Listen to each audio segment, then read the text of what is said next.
तो इस फिल्म की शुरुआत में साइंटिस्ट ने मार्स के करीब एक अजीब से स्फीयर को देखा। ये स्फीयर क्या था, किस चीज से बना था, क्या ये इंसानों के लिए कोई खतरा था? इस चीज को जानने के लिए नासा ने अपनी एक टीम को मार्स के पास भेजा। एस्ट्रोनॉट्स का सफर लगभग 8 महीने का था और जब ये लोग अपनी मंजिल से यानी मार्स से सिर्फ 8 घंटे की दूरी पर थे तो ये सभी एस्ट्रोनॉट्स अपने स्लीपिंग पॉड से बाहर निकल आए। इन्हीं सारे क्रू मेंबर्स के अंदर हम कार्ला से भी मिलते हैं। कार्ला इस मूवी की मेन कैरेक्टर होने के साथ साथ इस शिप की एआई सिस्टम की इंचार्ज है।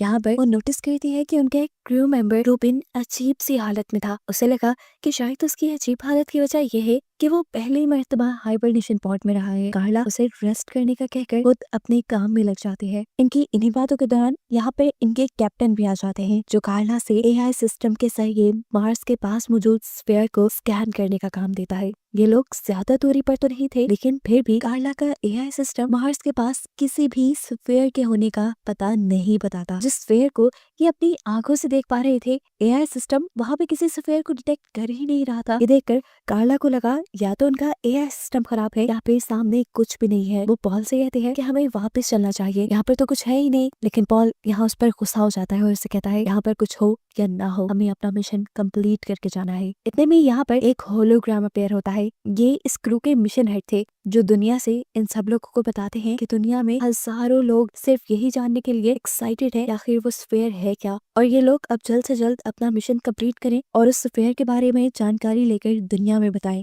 कार्ला क्या भी करती, कार्ला को अपने मिशन हेड की बात माननी थी। वो दोबारा इस मिशन को ऑपरेट करने में लग जाते हैं। तभी उसे यही करीब अपने मॉम की आवाज आती है। ये सुनकर वो हैरान हो गई। हालांकि वो जानती थी कि उसकी मॉम और उसकी बेटी तो एक कार एक्सीडेंट में मारे गए थे, लेकिन फिर भी वो उसे ढूंढने लगी। यहाँ हम रूबिन के रूम में देखते हैं कि वो भी किस चीज से डर कर चिल्ला के उठा है, लेकिन उसके चिल्लाने की आवाज किसी को सुनाई नहीं थी। यहाँ पर कार्ला भी जब अपने रूम में आई तब उसे दोबारा अपने मिशन हेड की कॉल आई। वो कार्ला से पूछता है तुम्हें क्या कोई परेशानी है, तुम परेशान नजर आ रही हो। तब कार्ला जवाब देती है नहीं मुझे कोई परेशानी नहीं। अभी वो लोग बात ही कर रहे थे कि अचानक कार्ला को सिस्टम के एआई ने अलर्ट दिया। वो स्फीयर जो मार्स के पास था वो अब एआई डिटेक्ट कर चुका था और वो स्फीयर अब एक बहुत बड़ी बहुत तेज लाइट बीम उनकी शिप तक भेज रहा था, जो लाइट बीम शिप के कई सिस्टम को तबाह कर रहा था।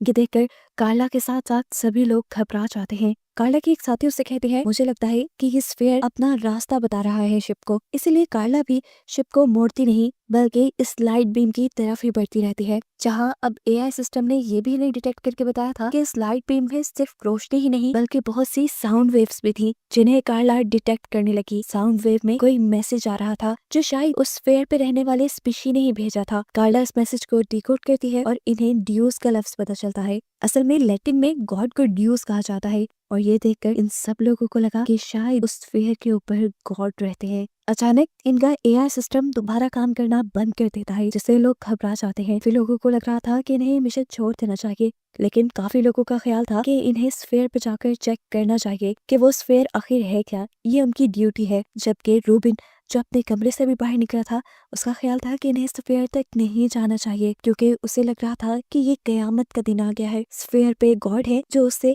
अब उसकी पूरी जिंदगी का हिसाब लेंगे, और ये सोचते हुए वो बहुत ज्यादा घबरा रहा था, रो रहा था और वापस जाने की रिक्वेस्ट कर रहा था। यहाँ हम देखते हैं कि इनका कैप्टन पॉल अपने ऑफिस से इन सब लोगों के ऊपर नजर रखे हुए है। यहाँ पर सभी मेंबर्स बात कर रहे थे अगर उस स्फीयर के ऊपर गॉड ना हुए और वो स्फीयर एलियन का हुआ तो ये लोग उस स्फीयर को तबाह कर देंगे। ये सुनकर कैप्टन तेजी से जवाब देता है नहीं, कोई उस स्फीयर को नुकसान नहीं पहुंचाएगा। उसकी ये बात सुनकर सभी हैरान हुए। ये लोग अभी बात ही कर रहे थे कि यहाँ पर इनकी क्रू मेंबर ने आकर बताया कि रूबिन शिप में से गायब है। ये लोग डर गए और उसको ढूंढने लगे। दिखाया गया कि रूबिन बहुत सारे कंटेनर्स के दरमियान में अपने ईद के लाइट्स को रखकर बैठा है जैसे वो कोई रिचुअल कर रहा हो। उसके हाथ पे बहुत से रिलीजियस सिंबल भी थे। वो तड़प रहा था। जैसे ही ये लोग उसके करीब आए वो चिल्लाने लगा और बोला प्लीज उस शिप को स्फीयर की तरफ ना लेकर जाओ, अगर लेकर गए तो कुछ बहुत बुरा हो जाएगा। वो यहाँ सब लोगों से ये भी कहता है कि मुझे लगता है पॉल हम सबसे कुछ छुपा रहा है। अभी उसने ये बात बोली ही थी कि पीछे से पॉल आ गया और पॉल ने अपने हाथ में पकड़ी हुई बंदूक से उसे शूट करके बेदर्दी से मार डाला, वो भी सभी लोगों के सामने। सभी लोग उसकी इस रिएक्शन से हैरान परेशान खड़े थे, जबकि पॉल इस तरह नॉर्मल था कि जैसे कुछ हुआ ही ना हो, जैसे कोई इंसान मरा ही ना हो। गुस्सा तो कार्ला को भी आया था। अब कार्ला यहाँ से रूबिन की नाइफ उठाते हुए पॉल के पीछे जाती है और उससे पूछते हैं अगर तुम्हें कुछ भी पता है तो साफ साफ मुझे बता दो, लेकिन पॉल कुछ भी बताने से इनकार कर देता है। और खुद ही जाकर मरे हुए क्रू मेंबर को उसके हाइबरनेशन पॉड के अंदर डाल देता है। कार्ला को उस पे गुस्सा आ रहा था, लेकिन पॉल ने उसे धमका दिया कि वो कैप्टन है और इन सब की ड्यूटी है उसका ऑर्डर मानना। खैर ना चाहते हुए भी अब उसका ऑर्डर मानते हुए ये लोग एक छोटी शिप में चले गए जो इजीली इन्हें उस स्फीयर तक ले जा सकती थी। स्फीयर के पास पहुंचने पर कार्ला को स्फीयर के ऊपर अजीबोगरीब स्ट्रक्चर दिखाई दिए जिससे वो समझ नहीं पाई कि है क्या वो। फाइनली अब इनकी ये छोटी शिप उस स्फीयर के ऊपर लैंड कर जाती है। लैंड करते ही इन्हें सबसे पहले इनके मिशन लीडर का होलोग्राम रिसीव होता है, जिन्होंने इन सबको शॉकिंग न्यूज ये दी थी कि जैसा स्फीयर यहाँ मार्स के पास देखा गया है, ऐसे ही बहुत से स्फीयर दुनिया के इर्द गिर्द भी अब अपीयर होने लग गए हैं। वो स्फीयर है क्या, वो दुनिया और इंसानों को नुकसान तो नहीं पहुंचा देंगे और इनसे बचा कैसे जाए, इन सभी सवालों के जवाब वो जल्दी से क्रू मेंबर्स को ढूंढने को कहता है। पॉल ड्यूटी कार्ला को देता है बाहर जाकर इन्वेस्टिगेट करने की, लेकिन यहाँ पर उनका एक मेंबर सजेशन देता है कि बाहर जाने के लिए एक साइंटिस्ट और एक वॉलंटियर का होना भी जरूरी है। ये सजेशन पॉल मान लेता है और अब तीनों मिलकर इस शिप से बाहर उस स्फीयर के ऊपर जाते हैं। यहाँ पर बहुत ज्यादा अंधेरा था, इतना अंधेरा कि इन्हें कुछ दिखाई नहीं दे रहा था। कार्ला ने अब नीचे होकर यहाँ जमीन पे हाथ लगाया तो उसे महसूस हुआ ये तो जमीन जैसी मिट्टी है। अभी वो ये बात ही कर रही थी कि अचानक सामने उसे लाल रंग की रोशनियां उड़ती हुई दिखाई दी, जिन रोशनियों के उड़ने से इन्हें आखिर ये स्फीयर नजर आने लगा। यहाँ पर एक बहुत बड़ा सा गेट था जो इनके देखते ही देखते तेज रोशनी के साथ खुलने लगा। इस दरवाजे के खुलते ही इन्हें एक अजीबो गरीब आवाज सुनाई थी। ये लोग हैरान थे, इन्होंने जो वैक्यूम्स पहने हुए थे उसको पहनने के बाद कोई आवाज नहीं सुनाई देती थी, लेकिन फिर भी इस जगह की आवाज उन्हें सुनाई दे रही थी।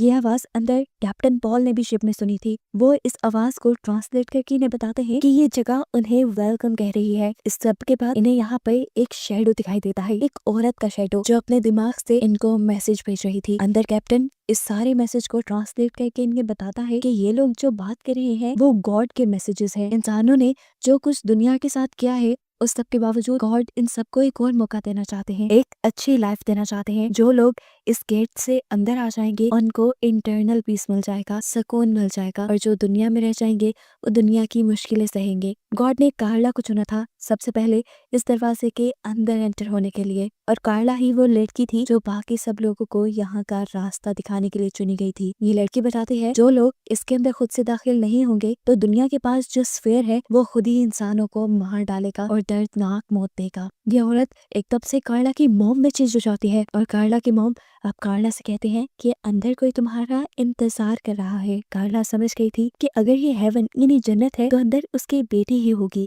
कार्ला अब आगे बढ़कर उस रोशनी वाले दरवाजे को पार कर लेती है। जब वो कर रही थी तो यहाँ पर एक फ्लैशबैक दिखाया जाता है तब का जब उसकी मॉम और उसकी बेटी का एक्सीडेंट हुआ था। उसी के साथ प्रेजेंट में आने पर हम कार्ला को एक बहुत ही खूबसूरत शहर के अंदर देखते हैं। ये शहर बिल्कुल यरूशलेम जैसा है। यहाँ अब कार्ला के सर पे चोट के निशान बिल्कुल ताजा है, जैसे कार्ला को उस वक्त से उठाकर सीधा इस जगह पर ले आया गया हो। यहाँ पर कार्ला की बेटी भी थी जो भागते हुए कार्ला की तरफ आ रही थी। कार्ला भी भागते हुए उसे गले लगाने के लिए आगे बढ़ती है। इससे पहले कि ये दोनों गले मिल पाते कार्ला को एकदम से होश आ जाता है और हैरानकुन तौर पे उसे समझ नहीं आती कि इस टाइम वो एक शिप के टेबल पे थी। उसे समझ नहीं आ रहा था कि वो यहाँ शिप के अंदर आई कैसे, जबकि वो तो उस दरवाजे को पार करके अंदर चली गई थी। वो यही सवाल बाकी लोगों से भी करते हैं। तब बाकी लोगों से बताते हैं कि तुम जब गेट से बाहर आई तो तुम्हारी हालत इतनी खराब थी कि तुम चल भी नहीं पा रही थी। हम लोग ही तुम्हें उठाकर शिप में वापस लेकर आए हैं। अभी वो यही बात कर रहे थे कि यहाँ पर उनके मिशन हेड का होलोग्राम आ जाता है। वो कार्ला से अंदर होने और दिखने वाली हर चीज के बारे में सवाल कर रहा था। जब कार्ला उसे बताते हैं कि अंदर जाने पर उसे एक गोल्डन सिटी दिखी थी जो दिखने में बिल्कुल यरूशलेम जैसी थी। कार्ला को लग रहा था कि वो जगह जन्नत यानी हेवन है। वो आदमी अब सवाल करता है इसके अलावा तुमने वहाँ क्या देखा, किससे मिली, किससे बात की? लेकिन कार्ला जवाब देती है मैं वहाँ किसी से नहीं मिली, किसी से बात नहीं की। और वो आदमी कार्ला की इस बात का बिलीव नहीं करता। कार्ला अब इन लोगों से शॉन के बारे में पूछते हैं जो उसके साथ ही उस स्फीयर के ऊपर उतरा था। उसके क्रू मेंबर्स बताते हैं कि शॉन मारा गया। कार्ला हैरानी से पूछती है वो कैसे मारा गया? तब उस आदमी ने जवाब दिया कि उसका सूट क्रैक हो गया था। ये बात तो मानने वाली थी ही नहीं क्योंकि उनके सूट अनब्रेकेबल होते हैं। तब उसका साथी जवाब देता है कि नहीं, वो अपने ग्लव्स को सही से पैक नहीं कर पाया था। और ये सुनकर कार्ला अब उन्हीं लोगों को कसूरवार ठहराने लगी क्योंकि शॉन एक बहुत पुराना एक्सप्लोरर था और सबसे ज्यादा स्पेस ट्रेवल उसी ने किया हुआ था। ऐसा कैसे मुमकिन था कि वो कोई काम सही तरीके से ना करता। उसके बाद सुनकर ये आदमी कहता है कार्ला तुम्हें रेस्ट करना चाहिए। वो भी एक इंसान था, गलती उससे भी हो सकती थी। अब वो मारा क्या है, तुम जिंदा हो, तुम्हें अपना ख्याल रखना चाहिए, इस टाइम तुम रेस्ट करो। यहाँ पर अब कार्ला से कहते हैं अच्छा ठीक है, मुझे मेरा सूट दो, मैं दोबारा स्फेयर पे जाना है। तब वो आदमी कहता है ये मुमकिन नहीं कार्ला, क्योंकि हम वापसी के सफर पे निकल चुके हैं। नाचार कार्ला वहां से उठकर चलने लग जाती है और ये आदमी जो उसके पास था वो भी उसके पीछे पीछे आने लगा था। जब ये लोग एक ऐसी जगह पर पहुंचे जहाँ कोई कैमरा नहीं था, तब कार्ला ने इस लड़के को बताया कि मैंने अंदर अपनी फैमिली को देखा था। वो ये बात सबके सामने नहीं बता सकती थी क्योंकि उसे पॉल और अपने मिशन हेड पे यकीन नहीं था। यहाँ रूम में दिखाया जाता है कि पॉल किसी बिन पानी मछली की तरह तड़प रहा है क्योंकि उसे इन लोगों की बातें सुनाई नहीं दे रही थी। इसलिए फौरन वो कार्ला के साथी को इमरजेंसी कॉल करके अपने रूम में बुलाता है और उससे पूछता है कि तुम और कार्ला अकेले में क्या बात कर रहे थे, उसने क्या कुछ नया बताया है। उस आदमी ने साफ इनकार कर दिया कि कार्ला ने ऐसा कुछ नया नहीं बताया। ये सुनकर पॉल गुस्से में आ गया और उसने बोला तुम जानते हो मेरे ऑर्डर्स की रिस्पेक्ट करना तुम्हारी ड्यूटी है। दूसरी तरफ हम कार्ला को देखते हैं जिसे अभी तक बिलीव नहीं आया था शॉन की मौत का। इसी चीज को इन्वेस्टिगेट करने के लिए वो एक चाकू लिए शॉन के हाइबरनेशन पॉड के पास आती है और उसे खोलकर वो देखती है कि शॉन को सच में एक गन शॉट की मदद से मारा गया था, यानी गोली मारकर उसका कत्ल किया गया था। और ऐसा क्यों हुआ था, इसके पीछे भी कोई रीजन हो सकती थी। ये रीजन तो अब उसे पॉल के रूम से ही पता चल सकती थी, इसीलिए वो पॉल के रूम की तरफ बढ़ गई जहाँ उसे एक गन और कुछ डॉक्यूमेंट्स मिले। अभी वो इन डॉक्यूमेंट्स को पढ़ ही रही थी कि पीछे से उसका साथी आ गया। कार्ला जानती थी कि वो उसे ये फाइल्स पढ़ने से रोकेगा, इसलिए कार्ला ने उसके ऊपर एक गन पॉइंट कर दी। इन डॉक्यूमेंट्स के जरिए कार्ला को पता चलता है कि उसका ये साथी जिसे वो एक एस्ट्रोनॉट समझ रही थी, असल में वो एक एस्ट्रोनॉट नहीं था बल्कि एक मिलिट्री का आदमी था। और ये सुनकर कार्ला उससे पूछने लगी आखिर तुम किस मकसद से हो हमारे साथ, जिसपे वो कार्ला को बताता है हाँ मैं मानता हूँ कि मैं एक मिलिट्री का आदमी हूँ, लेकिन मुझे इस फेयर के बारे में कुछ नहीं पता। कार्ला अब गन पॉइंट पे साथ भी को लिए मेन डेक पे आ जाते हैं जहाँ पर उनका कैप्टन पॉल भी था और अब कार्ला पॉल के ऊपर गन पॉइंट कर चुकी थी। कार्ला को इस हालत में देखकर वो भी घबरा गया और उसने कार्ला से कहा तुम जानती हो ना ये तुम बगावत कर रही हो और इसकी सजा में तुम्हें मारा भी जा सकता है, बिल्कुल उसी तरह जिस तरह हमने शॉन को मारा था। यानी यहाँ पर उसके मुंह से खुद सच निकल गया कि उसने खुद अपने क्रू मेंबर को मारा था। उसे लगा था कि शायद शॉन को उस मिलिट्री मैन ने मारा है, लेकिन ये तो उनके अपना ही कैप्टन था। सिचुएशन बहुत ही ज्यादा क्रिटिकल हो गई थी। इतने में यहाँ पर इनके मिशन हेड की कॉल आ जाती है जो कार्ला को बताते हैं कि कार्ला की जो वीडियो यहाँ स्फेयर से दुनिया पे भेजी गई है उसे देखकर सभी साइंटिस्ट को लगता है कि कार्ला हेवन में गई है। वो यहाँ पर कार्ला को एक वीडियो भी दिखाता है जिसमें दिखाया जा रहा था कि किस तरह कार्ला की वीडियो देखने के बाद दुनिया से भी सभी लोग दुनिया के करीब मौजूद स्फेयर्स की तरफ जाने लगे थे, ये सोचते हुए कि वो सारी जगह हेवन है।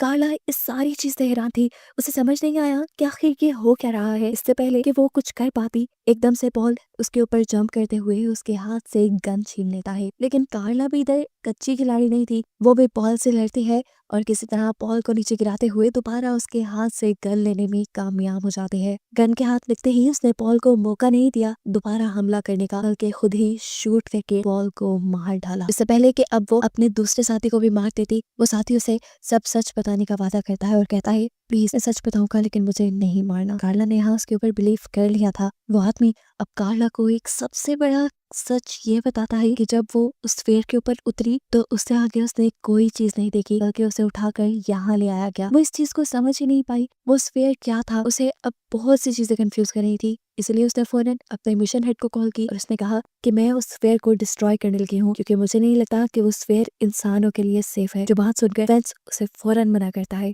और बोलता है मैं बताता हूँ तुम्हें सच, वो स्फेयर वाकई ही गॉड का नहीं है, वो स्फेयर तुम्हारा ही बनाया गया है, ये सारा प्रोजेक्ट तुम्हारा है। कार्ला हैरान परेशान थी। तब उस आदमी ने बताया कि इस दुनिया में 25 बिलियन से ज्यादा लोग हो गए थे, हालांकि दुनिया में 6 बिलियन लोगों की रहने की कैपेसिटी थी, इसलिए मैंने 25 बिलियन लोगों को मारने का प्लान किया और उस प्लान के लिए तुमने ये सारे स्फेयर क्रिएट किए जिसके अंदर जाकर लोगों को इस अर्थ से यानी दुनिया से बाहर निकाला जा सकता है। यहाँ कोई गॉड नहीं, इस सब के पीछे तुम हो और तुम्हें ये सब इसलिए याद नहीं था क्योंकि तुम्हारे दिमाग में तुम्हारी मेमोरी निकाल कर एक नई चिप इंस्टॉल कर दी गई थी, जिसकी वजह से तुम्हें वो लाइफ भूल गई जिसमें तुमने ये सब बनाया था, बल्कि तुम्हें वो लाइफ याद रही जो हम दिखाना चाहते थे। मिशन हेड यहाँ पर ये भी बताते हैं कि ये सारा प्लान मैंने बनाया था तुम्हें यहाँ स्पेस में भेजकर उस फेयर के अंदर भेजने का, ताकि वीडियो बनाकर सभी लोगों को ये यकीन दिलाया जा सके कि वो स्फेयर्स हेवन है, ताकि लोग बिना किसी खून खराबे या मुश्किल के दुनिया छोड़ जाएं। लोगों को तो ये लग रहा था कि वो जन्नत में जा रहे हैं, लेकिन असल में वो लोग अपनी मौत की तरफ बढ़ रहे थे। ये सुनकर कार्ला भी शॉक रह गई। वो ऐसा नहीं करना चाहती थी, वो लोगों को मरने नहीं देना चाहती थी। कार्ला को अब वेंस पे गुस्सा आने लगा था। वो उसे एक मॉन्स्टर कहती है और दिल ही दिल में उस स्फीयर को डिस्ट्रॉय करने का प्लान करती है।